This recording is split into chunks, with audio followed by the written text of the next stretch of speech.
What's going on Facebook? This is David W. Williams, also known as Diamond Dave, the founder of the highest paid part-time job in the world. Wanted to shoot this video out to you. What we're going to talk about really quickly is what stops you from becoming a successful options trader. So we're going to go into some of the major roadblocks that can stop you from becoming an options trader. So this is going to be a really good video for people that are in the options trading market. They might have just started and not really been able to get the success that they desire. Or they've been in for a minute and they see their success going up and down like this. They haven't been able to create any kind of consistent or long-term success. And so I'm going to try to do is give you some of my insights based on myself, some of the people that I've consulted and taught, and some of the similarities in what people had to overcome to get the success that they desire. What happens to the average person is they come into this particular marketplace and they learn a particular curriculum. They may learn a trading strategy. And then what happens is they go and employ that strategy. And they may have some success. And then what happens is they can't sustain the success. So it's like a basketball player that game 1, they score 20 points, get 10 rebounds. Game 2, they score 15 points, get 8 rebounds. Game 3 and 4, they score 5 points and 5 rebounds. Game 5 is almost like they wasn't even on the court. Then game 6, they go back up to 20 and 20. And what happens is that becomes their career, right? And when you look at really successful basketball players, one thing they've been able to do is figure out how to put up numbers consistently. Even if you're not a star, if you can just be known for putting up 7 and 3 every night, a coach can build around you because he knows he's going to get 7 and 3 out of you. If you do like this every night, it's hard for a coach to build around you because he don't know what he's going to get out of you.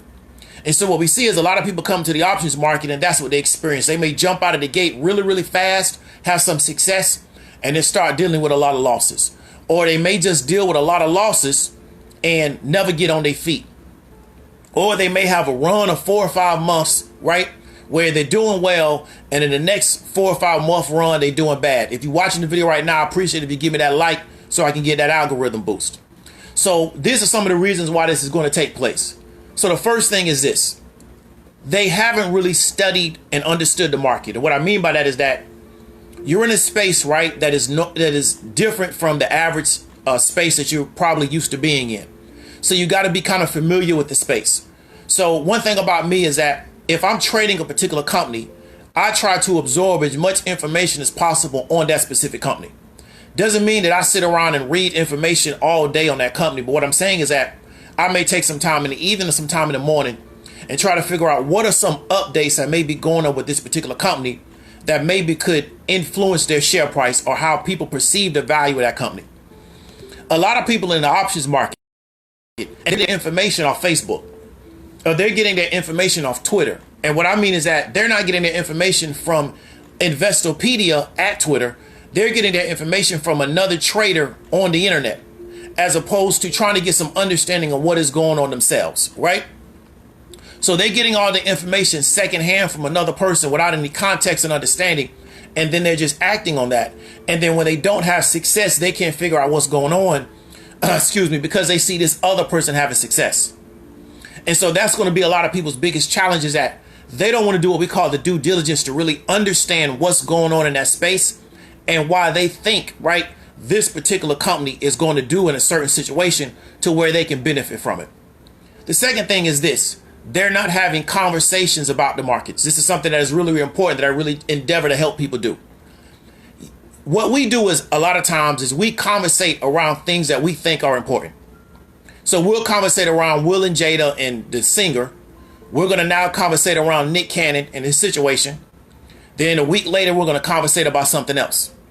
My question is, if you're in the markets, how often do you conversate about the markets? I used to tell people this all the time when I was doing business consulting. I said, if you're a business owner, you should have at least one conversation a week with another business owner about business in which you're not trying to sell each other on anything. You're just having a conversation about business. A lot of these people are in the markets, and what you're doing is you're operating inside a vacuum. You're sitting at home by yourself, you're trading. You may be receiving information the same way you're receiving this information from me, to where the information is one way, it's being directed at you, but you're not having any conversations about the markets, right? This is very powerful. One of the ways in which I accelerated myself as a Facebook media buyer in a relatively short amount of time in a space where there's even more failures than people that try to trade options or day trade or swing trade, is I went into groups of people and I had a conversation multiple times a day about Facebook advertising. And I did it and I did it and I did it till I became an expert on Facebook ads, just because not only was I practicing it, but I was talking about it. I did something that in language that they call immersion. I immersed myself in that particular world. A lot of people are in this space, and what they're doing is that, especially as a novice, they're operating with little to no information about what they're doing, and then they also haven't immersed themselves in the space. I'm not saying that you got to be a market nerd, but you would want to start having conversations about it, because what it's going to do is going to raise your level of intelligence about the space. For some reason, people don't feel compelled to do that. So things that are never going to benefit them, that's what their emotions are still attached to, as opposed to being attached to what is going to benefit them. I'm the kind of person to where if I decide that this is a direction that I'm going in, that now becomes my world. So when I wanted to become a really good marketer, there was a guy that is a marketing, quote unquote, marketing guru. And he trained a lot of the marketers that you see on the internet today, or he trained the people that trained them. And one thing I did was I listened to that guy talk every day for like almost a year. I listened to that guy talk till I got tired of hearing that guy's voice. And the reason why I did that is because I had to start to learn how to think just like him.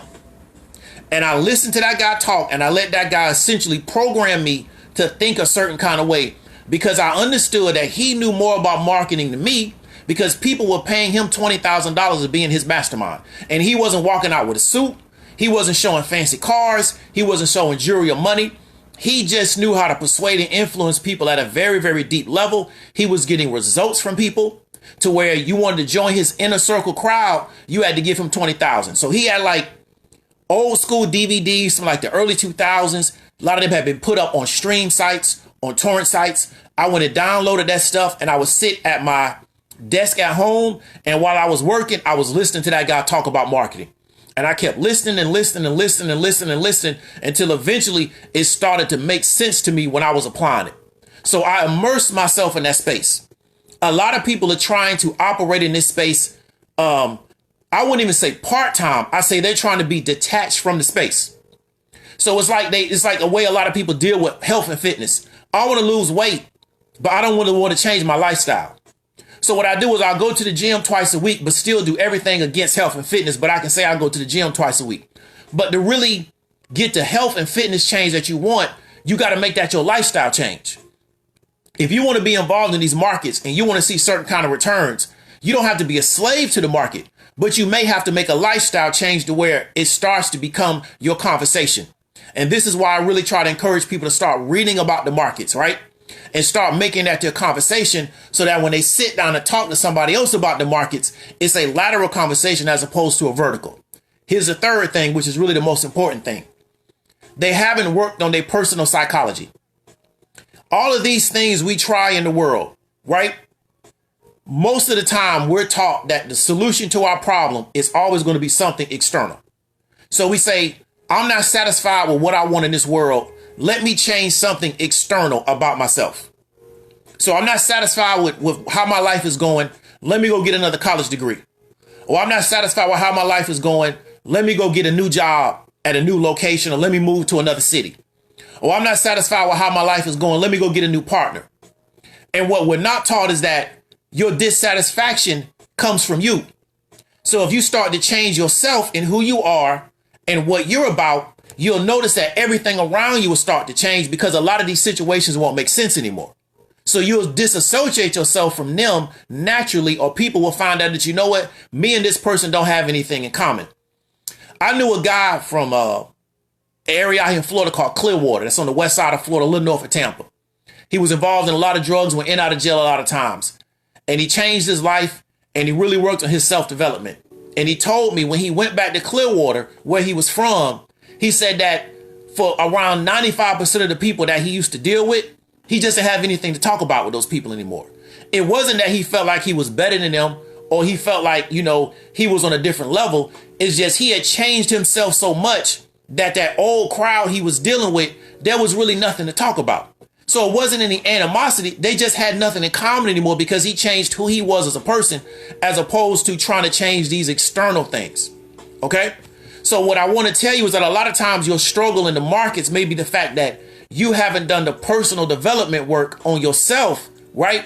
To where that is stopping you from getting the success that you desire. It's not learning this new trading system, or buying this new tracker, or, learning about this new company. What work have you done internally that can be causing a block from allowing you to have the success that you desire? Because a lot of times your biggest leverage point in your life is going to be your own personal self-development and your own personal psychology. So if you're struggling in the options market, these are some of the things that I have myself has struggled with and I've constantly worked and endeavored to try to get better at. I've seen other people struggle with, and I've encouraged them to try to work and get better at. And if you concentrate on these things, these may be the things that are going to allow you to get the breakthrough to start getting the results that you desire in life. If you know somebody that can get value from this, share it out. If you got any questions, hit me up in the comments. If you want more information about the highest paid part-time job in the world options trading course, we got the automated course, we got the one-on-one course. So whatever fits your needs, I got you. Reach out to me one-on-one and we can talk about it. This is David W. Williams, also known as Diamond Dave, and I'll talk to you later.